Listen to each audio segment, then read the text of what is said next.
speciale elezioni. Interviste e commenti sulle prossime elezioni. Ben ritrovati agli amici di Radio Veneto 1, nuovo appuntamento dedicato alle elezioni politiche 2018 per presentare candidati e programmi. Ritroviamo nostra ospite Laura Puppato, ben trovata. Grazie a voi. Laura Puppato, candidata al Senato, oltre che senatrice uscente, candidata, come dicevo, per il Partito Democratico e la coalizione di centrosinistra nel collegio uninominale della Castellana del Montebellunese e poi della provincia di Belluno, di parte della provincia di Venezia, e nel plurinominale, sempre per il Senato, naturalmente, delle province di Treviso, Belluno, Venezia e Rovigo. Laura Puppato, siamo alla vigilia ormai dell'apertura delle urne. Domenica si vota, anche i veneti trevigiani saranno chiamati al voto. Ecco, allora un appello da parte sua agli elettori che ci stanno guardando, ascoltando. Io voglio dire agli elettori: andate a votare, ai cittadini italiani andate a votare, perché il voto è una conquista. Il voto è un elemento di estrema garanzia. Non abbiamo un altro strumento per dire a chi vogliamo affidare il nostro futuro, no? E quindi credo che dobbiamo tutti renderci conto che questo grande patrimonio che si chiama voto non va buttato via. Non va neanche usato male, però. Attenti bene, perché proprio il buon senso e, io credo, la capacità di vedere le cose con oggettività rispetto a ciò che era. Io dico sempre, nel 2013, quando noi siamo andati al governo, nessuna forza politica oggi in campo con offerte di ogni e qualsiasi categoria promette il paese dei balaocchi, quanta pensione vuoi, quando la vuoi, dimmi che cosa ti serve, quanto stipendio ti devo dare non lavorando, redditi di cittadinanza, pensioni da 1.000 euro per tutti. Ebbene, tutto questo significa una cosa sola: buttare a mare tutto ciò che faticosamente abbiamo ottenuto nel corso di questi 5 anni, mettendo il segno più davanti a tutto quello che aveva il segno meno prima. Meno 2,8 del prodotto interno lordo nel 2012, oggi, lo sappiamo, abbiamo superato il 1,5, ma soprattutto sugli investimenti, meno 6,6, voglio ricordarlo, meno 6,6, un paese sostanzialmente che non esisteva più, un paese che scappava da se stesso, le imprese se ne andavano, il lavoro non c'era, 22 milioni soli gli occupati allora, 23 milioni e 180 mila gli occupati oggi, più di 1 milione di nuova occupazione, la metà a tempo indeterminato. E qui c'è un lavoro da fare per far crescere i redditi e dire meno di 9 euro l'ora, nessuno deve lavorare per meno di 9 euro l'ora, ed è un nostro preciso impegno politico fare in modo che il lavoro sia anche un lavoro buono, un lavoro equo e che garantisca un tenore di vita e una dignità di vita per il lavoratore. Quindi dove non ci sono i contratti collettivi, minimo 9 euro l'ora. Basta sfruttamenti, quindi. Dall'altra però dobbiamo anche dire il lavoro che è stato fatto per esportare. Abbiamo oggi uno dei valori più belli, più importanti per il nostro paese.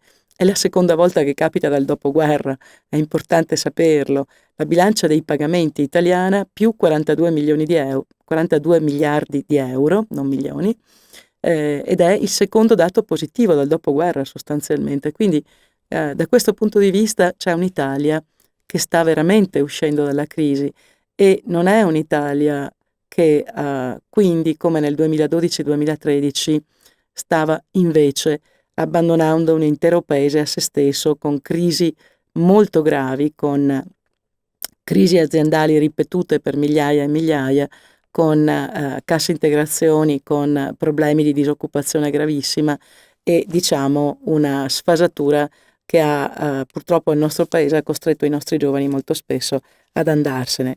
Adesso sta tornando il sereno. Guai a chi pensa di poter utilizzare quel positivo che è stato creato semplicemente buttandolo via, sprecandolo e magari dimenticando che abbiamo 2.136 miliardi di debito, 131 e rotti per cento. Siamo scesi sotto il 132, ma di poco.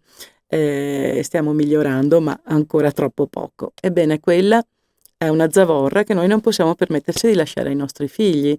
E io dico che il Partito Democratico, così come seriamente, passo dopo passo, ha ricreato in un paese la credibilità ed è stato finalmente accolto dal punto di vista internazionale come un paese capace di rinascere, capace di affrontare i problemi e risolverli, come abbiamo visto in questi giorni, in giustizia, scuola, lavoro, occupazione, industria, ecco, tutto ambiente, energia, tutto questo ci dice che noi abbiamo ancora un pezzo di strada da fare, io spero insieme, proprio con il buon senso del padre e della madre di famiglia, rendendo possibile un futuro ancora più sereno, ancora più certo, andando a risolvere una parte del problema del debito. Il nostro impegno è che in 10 anni si arrivi a 1.500 miliardi, cioè al 100% di debito pubblico, non al 132 quasi come oggi. In 5 anni si abbassi comunque del 20% quella quota. Quindi abbiamo un programma per abbassare il debito importantissimo, perché questo debito ci costa 67 miliardi oggi, ma se aumentano i tassi non ce la facciamo a pagarlo e quindi diventiamo subito un paese ad alto rischio. Ecco perché dobbiamo diminuire il debito. E poi i giovani. Abbiamo previsto delle cose molto interessanti. Innanzitutto per le famiglie. Vogliamo dire subito il quoziente familiare, non la flat tax, è il nostro obiettivo. Noi vogliamo che le famiglie con figli possano pagare, per chi lavora, 1 o 2 all'interno della famiglia, possa pagare non in relazione al numero delle persone che ricevono lo stipendio, ma in relazione al numero degli abitanti di quella famiglia, di quanti bambini, di quanti disabili, di quanti anziani ci sono. Ecco perché è importante che con il quoziente familiare si faccia ciò che è accaduto in Francia, cioè si possa permettere alle famiglie di guardare con più serenità, avendo più soldi in tasca, perché le tasse, invece che pagarle, gli tornano indietro e quindi sono reddito e diventano reddito, perché diminuisco le tasse nel momento in cui aumento il numero delle persone su cui le calcolo e quindi abbatto, per così dire, il reddito pro capite. Questo ci permette di cancellare in alcuni casi il valore delle imposte, il che vuol dire aumentare di molto i redditi dei padri e delle madri di famiglia. E poi 400 euro al mese per ogni bambino che nasce, al mese per ogni bambino che nasce, per pagare i servizi che servono per continuare ad avere, come dire, qualcuno che ci aiuta nel momento in cui i nostri figli li dobbiamo sostenere, mantenere e portare avanti. E ancora fino a un massimo, naturalmente in relazione all'ISEE, in questo caso di 240 euro fino a 18 anni di età per ogni figlio.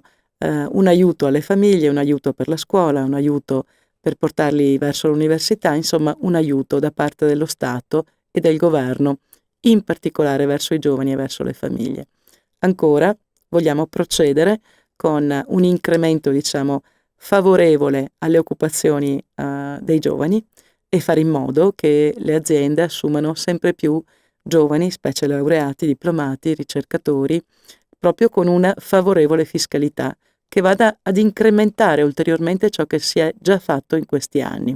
Ancora, a tutti coloro che hanno perso quasi 10 anni, perché abbiamo avuto 10 anni di fortissima, pesantissima crisi in questo paese, e che hanno perso il lavoro, non l'hanno avuto, non sono riusciti a farsi assumere e così via.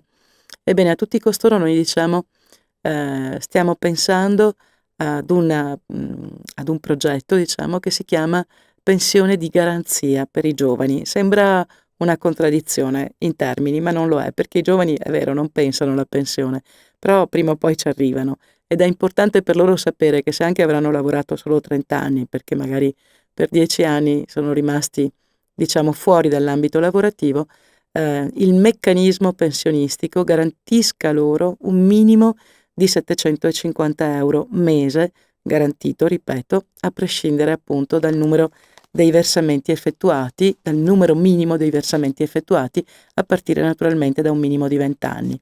Però questo proprio per andare incontro, diciamo, a un mondo che cambia, a un modello che spesso non tutela dal punto di vista della continuità lavorativa e comunque tenendo in considerazione la crisi che appunto nel corso degli anni precedenti ai nostri c'è stata. E quindi anche da questo punto di vista credo che tutte le tematiche familiari, ambientali, fiscali, il tema del consumo di suolo di cui abbiamo parlato, le questioni relative all'energia, le rinnovabili, le città del futuro con buoni trasporti pubblici, insomma tutto questo sia un cammino già attivato, già attuato in parte, che vogliamo continuare insieme con voi, e quindi votate se potete per favore per il Partito Democratico. Troverete il mio nome, è molto facile votare anche se c'è molta confusione, diciamolo. Una nuova legge, insomma, un nuovo sì, metodo. È una nuova legge, un nuovo metodo, però insomma è abbastanza semplice, nonostante, come dire, siano in molti spaventati per andare al voto. Troverete un nome in grossetto, bene, quello è il nome dell'uninominale, nel mio caso troverete Laura Puppato. Se volete, naturalmente lo barrerete e a quel punto andrà il vostro voto sull'uninominale a Laura Puppato, che è rappresentante di tutta la coalizione di centrosinistra. Poi dovrete decidere quale partito della coalizione di centrosinistra votare e io auspico naturalmente che sia il mio partito, che è il Partito Democratico, e così spero che potremo proseguire questa strada insieme in sicurezza e soprattutto con quella serenità che in alcuni casi sembra mancare per le proposte davvero poco credibili che stanno avvenendo e che mettono a rischio l'intero paese. La cosa da non fare, lo ricordiamo, approfittiamo, invece è quella di votare un nome e poi il simbolo di un partito, Diverso. Di un'altra coalizione. È vietato il non voto, vale il cosiddetto voto disgiunto. Non c'è il voto disgiunto, non si può scegliere come, non so, quando avete votato il vostro sindaco, esatto, magari vi piaceva di comunali, più un candidato sindaco di un tipo, però il partito vostro di un altro. Niente, stavolta bisogna decidere in un senso solo, cioè votare o ecco, potete eventualmente, nel caso insomma meno speriamo non troppo frequente, ma insomma si può votare solo il candidato all'uninominale e quindi il voto va poi il voto andrà ripartito proporzionalmente persona, certo, tra i vari partiti della coalizione, poi ognuno naturalmente farà le proprie scelte e barrerà il simbolo, il candidato che più gli aggradano. Appunto quello che però non va fatto è quello di scegliere il candidato di una coalizione e il partito di un altro schieramento, perché in quel caso il voto, la scheda è nulla. Andate a votare, è importante. Il buon senso deve guidarci, anche per il futuro. Ne va di mezzo il nostro futuro e quello dei nostri figli. Grazie a Laura Puppato anche per aver riassunto poi i punti del programma del PD e dell'attuale maggioranza di governo. Grazie ancora per essere stata in nostra compagnia. Grazie soprattutto a tutti voi, ormai nell'imminenza del voto, ma io vi ricordo ancora gli altri approfondimenti dedicati proprio alle politiche 2018 che potete trovare sui canali di Veneto 1. Speciale elezioni. Interviste e commenti sulle prossime elezioni.